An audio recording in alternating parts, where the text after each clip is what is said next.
না, পল্লবীদের বাড়িতে যে ছেলেটা এসে বলছিল না, ওই ছেলেটা। পল্লবী, এই ছেলেটা কে রে?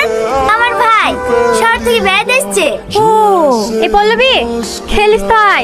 চলেন ভাই, খেলা করি কি? আমি না আমি খেলবো না। কাকে ডাকছি? ও দৌড়াতে পারবে নাকি? ঘরের ভেজাল খেয়ে খেয়ে সব শেষ। একটু দৌড় মারতে গেলে হবে তোকে মরবি। আয় আয়, তুই আয়। তাহলে আপনি বসেন ভাই, আমি একদম খেলি। আমিও খেলবো। आज पहली बार जो ऐसे मुस्कुराया हूँ ভাই আপনি যান। देखा तो जाना ये कि আরে আরে ভাই মারতে দেবে তো, কিটকিট গাট কেটে যান। ये जाले দম ফেলবে না জানে, ওই বউ ফেলি গার আসতে হবে। ঠিক আছে। मैं तुमसे इश्क करने की इजाजत কি হলো? প্রথমেই বলেছিলাম এটা তোমার শহর না।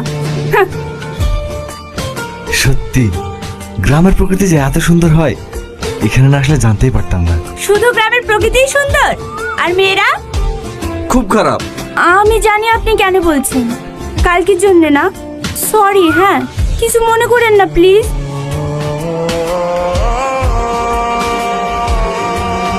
তুমি আর ওর সাথে কথা বলবা না। কেন? আমি জানিনি, তুমি অন্য কারোর সাথে কথা বললে আমার খুব কষ্ট হয়। পল্লবী, তো ভাই কই? বাড়ি যাবে না নাকি? ও আর দুটো দিন থাক না ভাই। থাকলে আবার পল্লবীকে রাখতে কে আসবে? ওই তো আবার দুদিন বাদ দিয়ে আসবে। যা মা যা, ও কোথায় আছে একটু ডেকে নিয়ে আয়। পল্লবী, আগুন আছে না? দুপুর থেকে আঙ্কেলকে ফোন করছে, ফোনও তুলছে না। চ দিন একটু খুঁজে আসি। ঠিক আছে, চ। I love you. I love you too. সত্যি? হ্যাঁ সত্যি।